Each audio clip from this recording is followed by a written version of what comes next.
Olá, boa tarde. Construções históricas, passeios a cavalo, trilhas, cachoeiras, produtos fresquinhos e muito sossego. O campo atrai visitantes em busca de tranquilidade. E cada vez mais as propriedades abrem suas portas para receber as pessoas.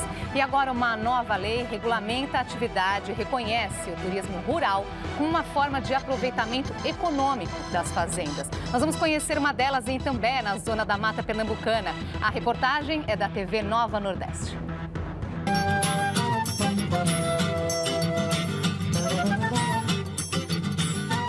Há 300 anos, o engenho Angicos pertence à família da Dona Lúcia. A propriedade passou de geração em geração e tem até hoje a cultura da cana-de-açúcar e a criação do gado como as principais atividades. Mas nos anos 2000, a família resolveu abrir as porteiras para quem tinha vontade de conhecer de perto a vida no campo. E aí começou a batalha para conseguir formalizar a nova atividade do local, o turismo. O empreendimento, que já tinha o CNPJ de produtor rural, precisou também de um outro, de empresa turística. Isso porque a legislação que disciplina a atividade rural não reconhecia o turismo como forma de aproveitamento econômico desse setor. Em outubro deste ano, uma lei que estava em tramitação desde 2009 foi aprovada reconhecendo o turismo rural como atividade econômica de fazendas e sítios. O objetivo, formalizar o setor que tem 90% dos serviços irregulares.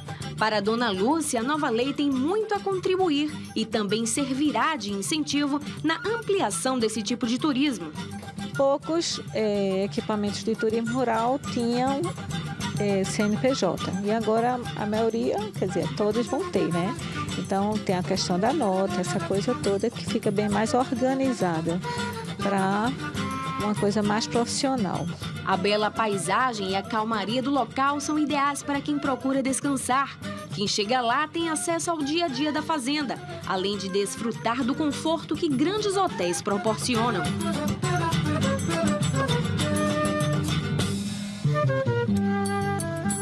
Um dos principais atrativos da Casa de Campo é o Passeio de Pau de Arara. O destino desse passeio é um lindo pôr do sol. Quem chega é recebido como convidado e Dona Lúcia se orgulha em dizer que quem conhece quer voltar. Boca a boca, isso fez com que a gente tivesse muita gente que veio, gosta e volta, né? E volta e indica, e todo mundo que vem adora, né?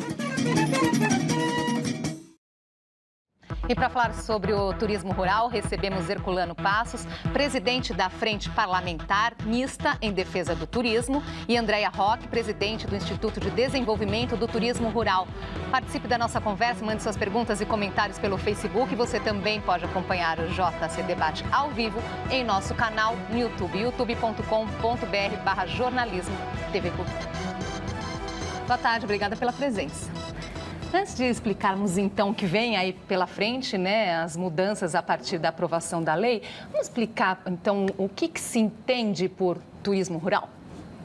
O turismo rural é justamente aquela pessoa que tem uma propriedade agrícola, pecuária, uma chácara, um sítio, uma fazenda e que também quer explorar o turismo, né? Com um hotel, uma pousada, um restaurante e aqueles atrativos culturais, históricos naquela propriedade.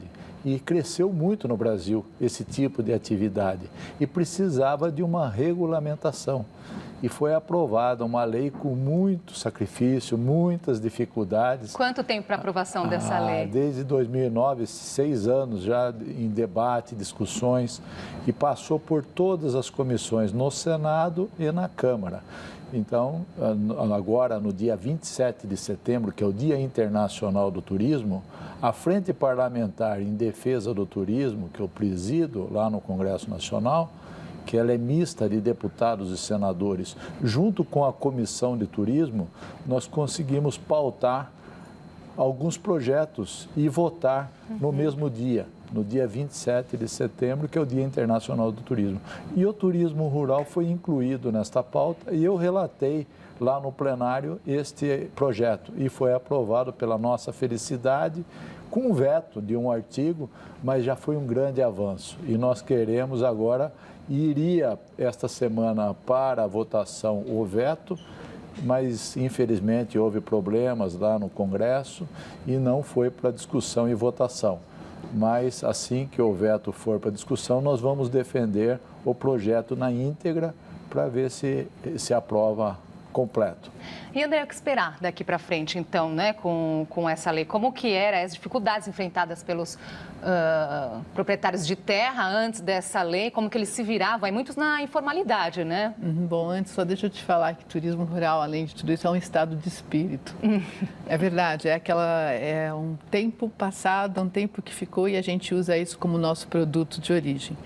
Eu acho assim, quando você é bitributado, é muito difícil. Então, um produtor rural, como a Lúcia disse, e se você perguntar em todo o país, Pernambuco, Paraíba, Ceará, são mais de 13, são hoje 15 estados da federação que têm atividade de turismo rural formal, né, com atividade já em grande volume. É bitributação. Então, a bitributação não é fácil para nenhuma pessoa física ou jurídica. Explica só rapidamente por que eles pagavam então 2 vezes. Porque o turismo rural é uma atividade informal. O produtor rural, por sua natureza, ele já tem um CNPJ rural, um número de produtor rural. Para ter uma atividade de turismo, ele tem que abrir uma outra empresa, né, um outro CNPJ. E isso bitributava. O que acontece agora, com a formalização da atividade, ele vai poder usar o seu número de produtor rural. Só que, claramente, seguindo regulamentações do turismo, ele é um universo de múltipla faceta. Ele é rural e urbano no sentido do turismo, ele é o universo turismo e o universo de produção rural. Então, nesse momento, a formalização existimos. O que nós éramos informal, somos formais agora. Já existíamos, já movimentávamos milhões, mas na informalidade. E agora nós temos que entrar num processo de regulamentação. O que nós somos, como somos, o que fazemos. Essa eu acho que é a grande nova fase, a gente nunca para. E para a gente ter uma ideia, deputado, né, do significado da aprovação dessa lei, do significado do turismo rural para o nosso país, o quanto que movimenta aí, dá para a gente, tem algum número aí? Movimenta muita coisa em relação à atividade como um todo, o turismo que gera muito emprego, né? E é importante agora até porque esses funcionários que trabalham na propriedade agrícola poderão trabalhar também na atividade turística ao mesmo tempo, ou seja, durante a semana que a agricultura ou pecuária, ele cuida daquilo, porque o movimento do turismo é mais finais de semana, férias, então ele pode mesclar o trabalho e ser funcionário das duas atividades. Isso vai melhorar para o empregador e facilitar para que ele possa otimizar o serviço e está na formalidade agora. O governo vai arrecadar muito mais imposto de renda, impostos, porque vai regulamentar, todo mundo vai querer trabalhar na formalidade, tanto os funcionários como o empregador. Então, eu acredito que vai aumentar a receita do governo e vai beneficiar também todos, porque todos vão trabalhar de uma forma legal. E porque não tinha uma legislação que regulamentava essa atividade. Agora, sim, o que caracteriza, né, por exemplo, o proprietário que tem vontade de abrir as suas portas? O que ele precisa oferecer para entrar aí dentro do turismo rural? Bom, quando me perguntam isso, eu digo que a condição sine qua non é ter vontade, né? Ou seja, nem todo proprietário rural obrigatoriamente tem que ser um empresário de turismo rural, porque exige essa abertura de vou receber pessoas na minha casa. Eu acho que a grande característica é isso, é você primeiro saber que você está entrando no universo de turismo, num universo que existe prestação de serviço, num universo que você vai começar além de ser produtor rural, ser prestador de serviço e de turismo. Então, qualidade, eu sempre brinco que é modernidade, ser moderno, profissional, sem perder a ruralidade. Para mim, é o grande segredo da história. Nós vamos mostrar um outro exemplo aqui. O município de Barretos, no interior de São Paulo, é famoso pelos rodeios, mas existem também muitas outras opções de turismo rural na terra do peão. A reportagem é da TVE Barretos.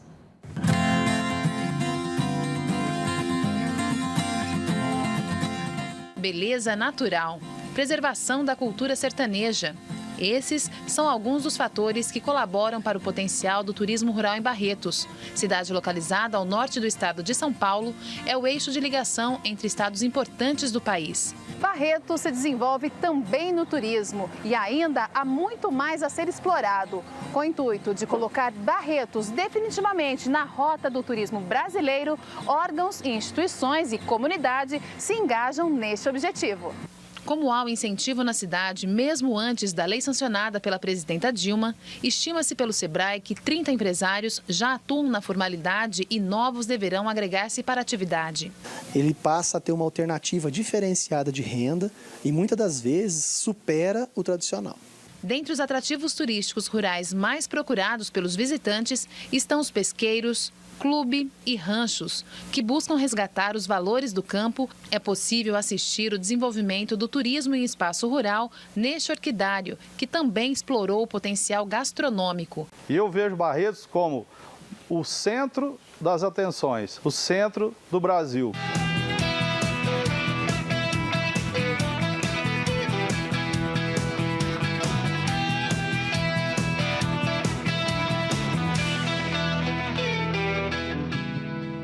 A reportagem aí falou da questão da cultura sertaneja em Barretos, né? A gente sabe que muitos desses lugares aí que oferecem turismo rural têm uma questão histórica, né, por trás. Então, tem desde construções históricas, tem aí a questão da cultura. Eu gostaria justamente que vocês comentassem um pouquinho sobre isso, o quanto que também essa lei pode ajudar aí na preservação dessa história e da nossa cultura também, das nossas tradições. Veja bem, eu acho que quando você formaliza uma atividade, você traz à baila pessoas, a sua história, a sua cultura. Por natureza, o turismo rural ele já preservava, independente da formalidade ou não, ele já preservava essa atividade, ele já preservava a cultura. A partir do turismo rural, as pessoas tinham mais orgulho de ser pantaneiras, mais orgulho de ser caipiras, mais orgulho de ser, de fato, rural. Então, eu vejo que isso é uma condição quase sine qua non. Ele já faz isso por natureza. As pessoas têm mais orgulho de serem o que são. E a formalização só fortalece esse processo, mas é a nossa história, ela não deixa de existir desde o começo. O Otávio Augusto Pinho, ele participa aqui da nossa conversa, ele diz o seguinte: muitas regiões turísticas no Brasil, né, ainda falta estrutura, não pega, ele comenta aqui que não pega sinal de celular, faltam inclusive caixas eletrônicos. A opinião de vocês sobre isso, o que falta aí também para se desenvolver em termos de estrutura? Com certeza, precisa ter a infraestrutura em todos os lugares do Brasil. Isso é uma questão de governo e algumas regiões do Brasil não têm essa tecnologia que está cada vez aumentando mais e precisa ser levado para todos os lugares. Agora, o turismo é o maior gerador de emprego de tudo que acontece em todos os países do mundo. Os Estados Unidos saiu da crise há poucos anos atrás porque abriu o país para o mundo todo e visitar, né?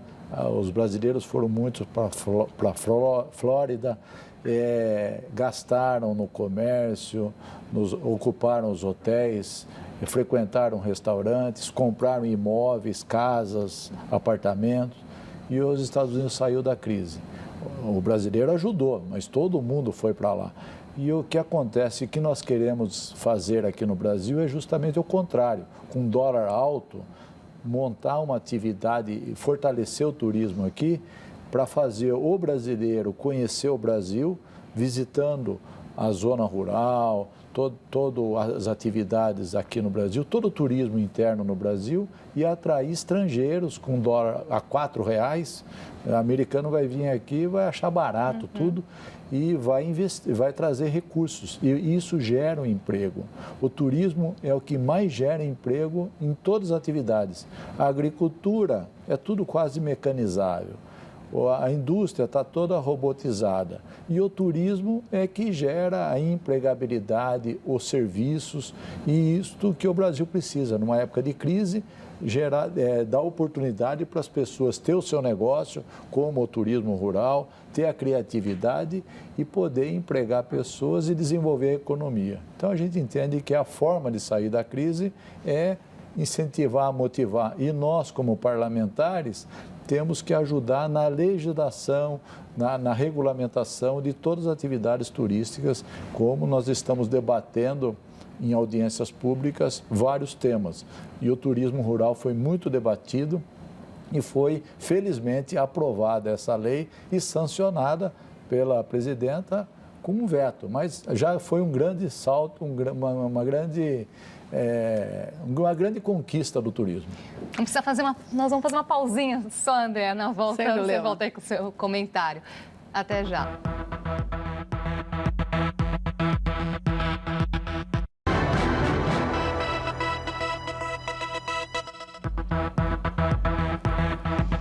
Já estamos de volta com o JC Debate. Hoje conversamos sobre o turismo rural com o agente Herculano Passos, presidente da Frente Parlamentar Mista em Defesa do Turismo, e Andréia Roque, presidente do Instituto de Desenvolvimento do Turismo Rural.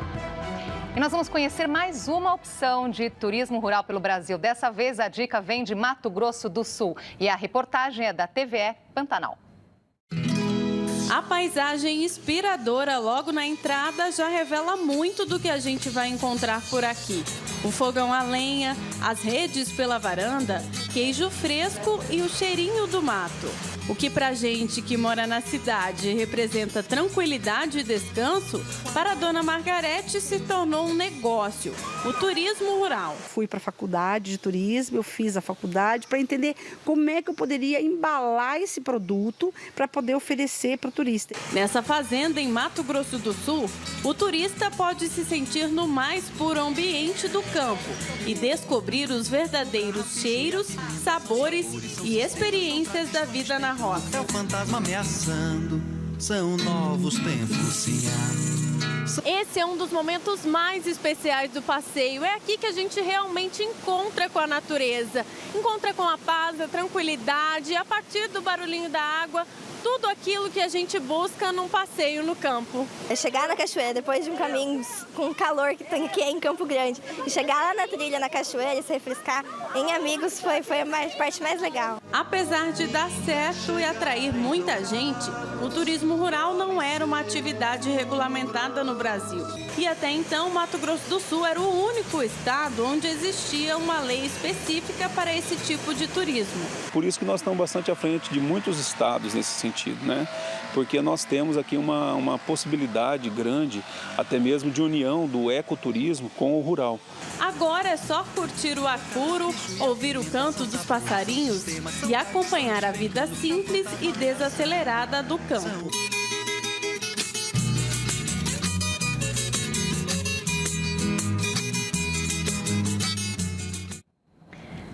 Eu achei bem bonito esse lugar e eu achei interessante a Margarete, ali, a proprietária da fazenda, que comentou que foi atrás para melhorar o negócio. Ela foi, inclusive, fazer faculdade de turismo. Então, eu gostaria que vocês comentassem um pouquinho, né, dessa iniciativa aí da Margarete. Inclusive, a faculdade de turismo, turismólogo, ele não está regulamentada essa profissão e precisa de regulamentação. Então, nós estamos trabalhando também lá para regulamentar a profissão de turismólogo.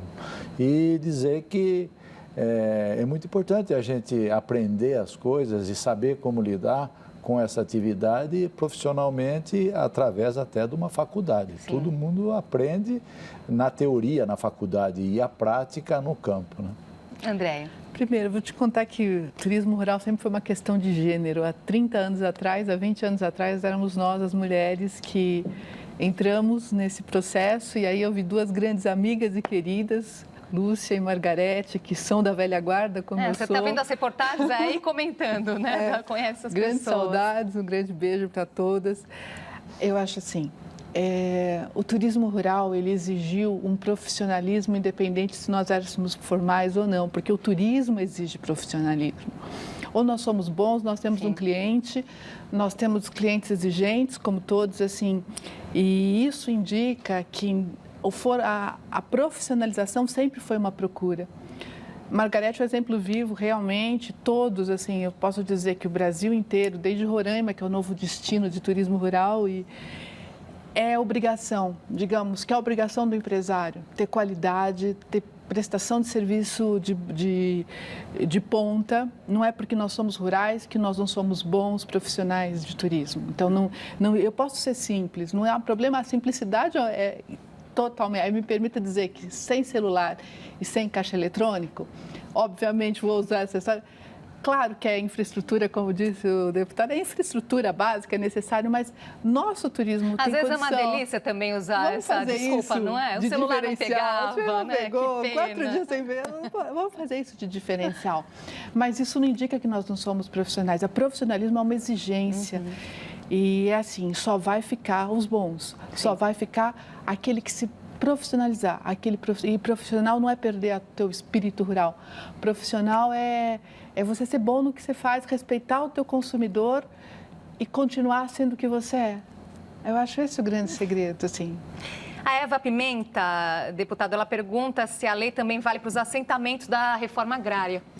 Então, a partir do momento que houve o assentamento, aquela pessoa que foi assentada, ele passa a ser um agricultor, um pecuarista e pode usar a atividade de turismo rural, porque ele está com um pedaço de terra dele e que ele pode regulamentar como atividade turística também. Isso é bom porque vai gerar emprego para ele e para a família e pode até empregar mais pessoas e desenvolver o trabalho na sua propriedade.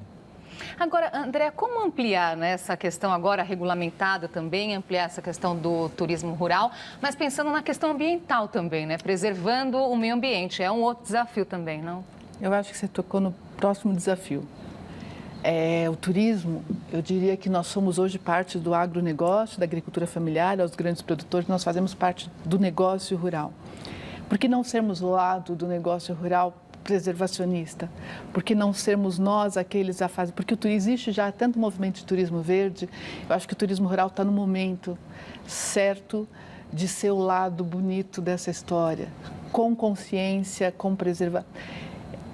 Além de ser um diferencial de mercado, além de fato ser, porque hoje o turista quer essa qualidade, você não vai numa propriedade ver agrotóxicos, saquinho de agrotóxicos jogado, você não vai, você vai começar a ter conduções de normas ambientais concretas.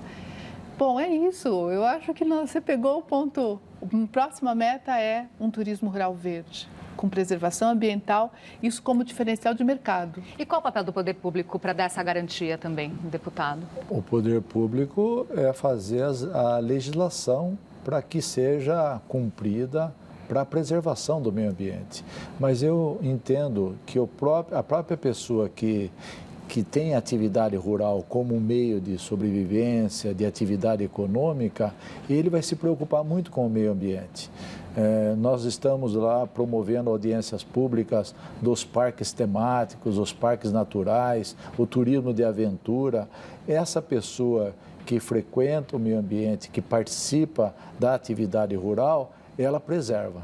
Ela preserva porque é o negócio dela. Eu fui pescar várias vezes no Mato Grosso, aquele piloteiro que ia comigo na pescaria, se tivesse uma latinha no rio, alguma coisa, a gente ia limpando. Então já tem essa consciência e nós temos que educar cada vez mais a população para que a gente preserve para o futuro das próximas gerações. Então é muito importante a conscientização, a educação e cada um fazer a sua parte. Não jogar o toco de cigarro na rua, quem fuma, né? Nenhum papel. Cada um fazer e cuidar. Cenas que a gente ainda vê muito, né? Infelizmente. Agora, se falamos muito da questão, né, da mudança para o produtor rural, para o proprietário de terras, e o turista, o que ganha na prática aí com essa mudança na nossa lei? Bom, na praticidade, o empresário vai poder prestar serviço turístico, emitir nota fiscal, se necessário, se o turista necessitar. Na prática também, com o processo, ainda o processo emitir cartão de crédito, tem coisas práticas que fazem. E as garantias. A garantia da formalidade é uma garantia de qualidade, é a garantia de existir. Eu acho que é esse lado da qualidade. Bom, nosso tempo está acabando, então recadinho final aí, né, para as pessoas ainda, porque há tanto que conhecer aí pelo nosso país, né? Eu sei que os repórteres que ajudaram a gente aí a mostrar essas regiões, eles não conseguiam mais ir embora aí dos lugares, deputado. É que o campo é muito gratificante. Eu vivo no campo, moro no interior e sei da importância e como é bom você estar respirando um ar puro, visitando uma região e características diferentes. Então, as pessoas querem que eles são acolhedores, hospitaleiros. Então, dificilmente sair mesmo daquele local. André. Bom, só dizer que esses anos me dá muito orgulho de participar dessa realidade, que esse processo todo fez com que cada vez mais nos tornássemos empresários fortes, responsáveis e que continuemos assim. E que 2016 é um novo ano. É um novo ano de novas exigências e que a gente continue sendo um segmento forte, unido e realmente querendo acreditar nesse mundo melhor, porque o Brasil precisa de momentos melhores e o turismo rural tem que fazer a parte dele. Agradeço muito a participação de vocês aqui hoje e até uma próxima. E o JC Debate fica por aqui. Inscreva-se no nosso canal no YouTube. Lá estão todos os nossos programas anteriores. youtube.com.br/jornalismo. TV Cultura, uma ótima tarde para você.